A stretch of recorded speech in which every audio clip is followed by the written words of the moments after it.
प्रमद बर' सार आरो गोविंद सार आरो फेरेंगा सार साथाम सारखौ आं खावलायो जोंनि बर' निउसनि गेजेरजों मानो थाखाय दाब दाब जायगानि रायजो राजाफोरखौ मानो खावलायनो हायाखै जायफोर गावनि आगोमा जिउखौ हारिनि थाखाय मुंख्लं जालांबाय बिथांमोननि बिदा फंबाय बिथांमोननि जाथि खुरमा रायजो राजाफोरनि गेजेराव प्रमद बर'आ सालबारि रुपुहि 14 सेप्तेम्बर खालि आलासि महरै नुजाथि फैनानै साबैसे मुंख्लं नखरनि बिदा फंबाय बिथांमोननो साख्रियाव बा साबैसे साख्रियाव सोनानै होनो हाखो बेखौ बुंनानै होनो हागोन ना हाया 14 सेप्तेम्बर खालि साबैसे नखरनो साख्रियाव सोनानै होनो हाखो आरो साबैसे आरो सोबावनांगौ दं बेखौ आलासि महरै नुजाफैनानै प्रमद बर'आ रायजो राजाफोरनि गेजेराव फोरमायलांनो हागोन ना हाया बेखौसो नेनानै दं।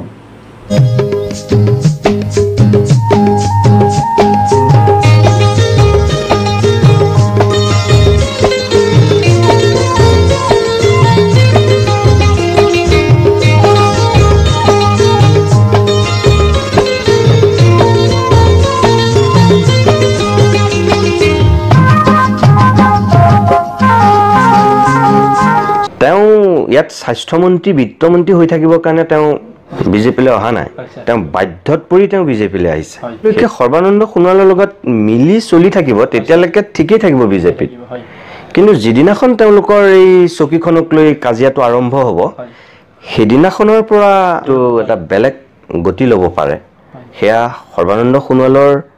পক্ষত যাব নে হিমন্ত বিশ্ব শৰ্মাৰ পক্ষত যাব সেয়া সময়ে ক'ব গতিকে তেওঁ এটা পৰ্যায়লৈকে তেওঁ সুৰক্ষিত হৈ থকালৈকে তেওঁ বিজেপিত থাকিবই আৰু নিজৰ স্বাৰ্থ সিদ্ধি হোৱালৈকে আৰু তাৰ পিছত সময় ক'ব दिनैजों आरो सानथामल'सै सानथामनि उनाव 14 सेप्तेम्बर सानखालि प्रमद बर'आ आलासि महरै एनडीएफबीनि मुंख्लं सानाव नुजाथि फैगोन बेबायदि समाव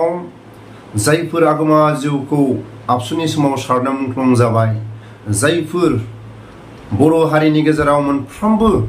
आन्दलनाव बाहागो लानानै मुंख्लं जानाय एनडीएफबीनि समाव सारनायाव जायफोर आगोमा जिउखौ हारिनि थाखाय मुंख्लं होलांबाय बिथांमोनखौ दान्दिसे सम बिबार मालाजों सोरखौबा जेवारि बाथि लगायनानै सोरबा बिथांमोनखौ दै सान्थि सारनानै सोरबाबा धुप लगायनानै बेबायदि बयबो गोसो गोरबोजों बिथांमोनखौ जेरावखि थाया दान्दिसे सम जेरावखि थाया आलो गोजोनै थानो हाथों होननानै बिथांमोनखौ बयबो गाजा गोमजा गावनि आंगो लोगो गावनि नखरनि बिदा फंबाय गावनि अनसुलि बिसि बयबो गोसो गोरबोजों बिथांमोनखौ जेरावखि थाया आलो गोजोनै थाबाय थानो हाथों होननानै बिथांमोनखौ दान्दिसे सम आरज गाबनायनि थाखाय बयबो लैहोर लैहोर फैनो थाखाय नाजादों नाथाय जों दिनै खोनायाखै गोविंद बसुमतारी फेरेंगा आरो प्रमद बर' बिथांमोननि खुगाजों जों खोनायाखै बर'नि निउसफोरजों बा बर'नि माखासे रादाब बुथुमगिरिफोरनि खाथियाव जों फोरमायनाय खोनायाखै दाब दाब जायगानिफ्राय फैनो हागोन बिटिसि बिटिआरनिफ्राय बास दैथायहरगोन आरो लामा सामाफ्राव साहा लोंनो ओंखाम जानो बेबायदि माखासे प्रमद बर'आ गावनि सिपिनिफ्राय गावनि गोहो खुंथायनिफ्राय हरनाय जागोन होननानै मानो थाखाय फोरमायनो हायाखै नाथाय रायजो राजाफ्रा बयबो बाहागो लानो थाखाय जान्जि खाफ्रानानै दं नाथाय प्रमद बर'आ गावनि गोसो गोरबोजों गोविंद बसुमतारीया गावनि गोसो गोरबोजों फेरेंगाया गावनि गोसो गोरबोजों मानो थाखाय हांख्रायाखै दिनै मानो थाखाय खेबसेबो दिनैखौ लानानै आरो सानथामल'सै बर' रादाबनि गेजेरजों जों खोनायाखै रावखौबो हांख्रायनाय नाथाय दिनै जायफोर एनडीएफबीनि जायफोर सिनियर जुनियर रायजो राजाफोरखौ हांख्रायदों सोमावसारनायखौ लानानै बिटिआर एकर्डखौ होनानै दिनै प्रमद बर'आ गावनि सनानि गादियाव जिरायनानै गोविंद बसुमतारीया गावनि गादिखौ सनानि गादियाव जिरायनानै फेरेंगाया गावनि पावारखौ सनानि माखासे जिनज्रिजों फानफ्रबनानै दिनै गावनि गादियाव दं नाथाय दिनै फंसेबो बिथांमोना साथामबो हांख्रायाखै मानो हांख्रायनो हायाखै बयबो 14 सेप्तेम्बर खालि प्रमद बर'नि खुगाजों साबैसे आबसुनि समाव सारनायाव मुंख्लं जानाय साबैसे एनडिएफबिनि समाव सारनायाव मुंख्लं जानाय रायजो राजाफोरनिफ्राय साबैसे आर्मी पुलिसजों गावथार जानाय जायफोर हारिनि गेजेराव जायफोर आलाय-सिलाय गावथार जानाय बिथांमोननि नखराव आरो जायफोर बिलटिनि समाव सारनायाव मुंख्लं जानाय बिथांमोनखौ साबैसे साख्रियाव सोनानै होनो हाखो प्रमद बर'आ 3 बोसोराव बेखौ गावनि खुगाजों फोरमायलांनो हागोन ना हाया बेखौसो नेनानै दं। आं दिनै प्रमद बर'खौ आं खावलायो मानो थाखाय दिनै फंसेबो गुबुन गुबुन जायगानिफ्राय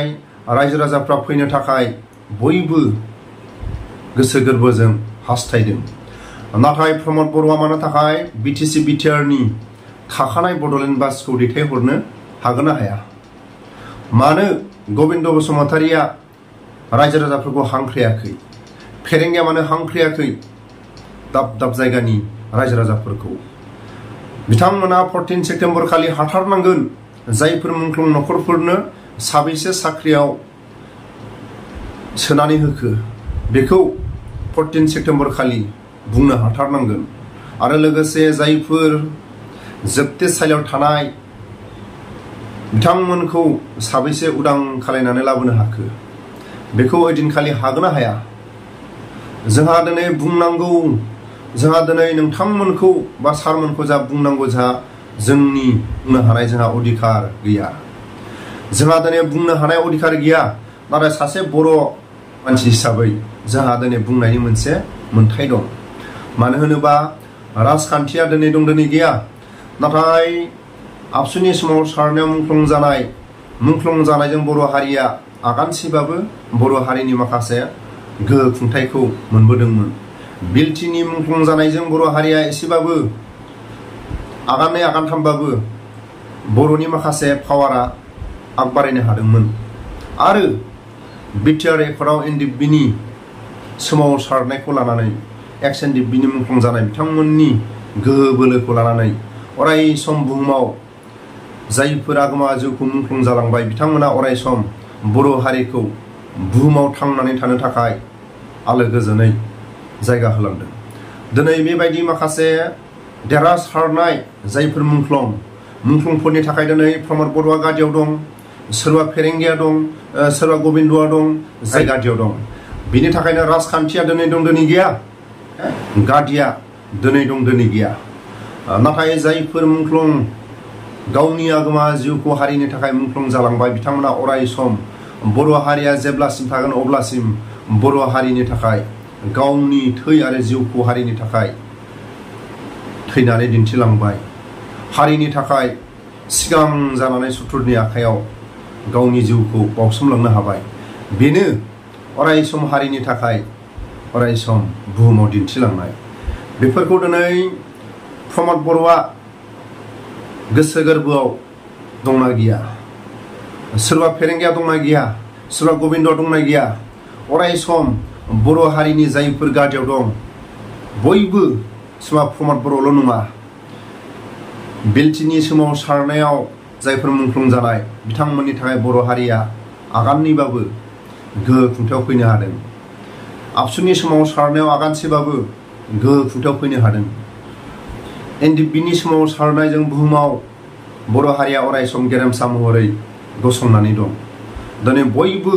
बुजिनांगोन बिनिखायनो आं प्रमद बर'खौ आं खावलायो 14 सेप्तेम्बर खालि सालबारि रुपुहि बे जायगायाव आलासि महरै फैनानै बिथांमोनखौ बिबार मालाजों जेवारि लगायनानै बिथांमोनखौ दान्दिसे सम जेरावखि थाया आलो गोजोनै थानो हाथों होननानै दान्दिसे सम आर'ज गाबनानै जायफोर मुंख्लं नखर जायफोर बिथांमोननि गथ' गथाय जायफोर अनसुलि बिसि जायफोर गावनि आगोमा जिउखौ हारिनि थाखाय मुंख्लं जालांबाय बिथांमोननि नखरनि सोरबा गथ' सोरबा हिन्जाव सोरबा बिदा फंबाय सोरबा बिमा बिफा बिथांमोननो साबैसे साख्रियाव सोनानै होनो हाखो ओइदिनखालि रायजो राजाफोरनि खाथियाव ससियेल मिडियानि खाथियाव दिन्थिनो हागोन ना हाया उमुक आमुखा नखरनो साख्रियाव सोनानै होबाय ओइदिनखालि हागोन ना हाया प्रमद बर' सार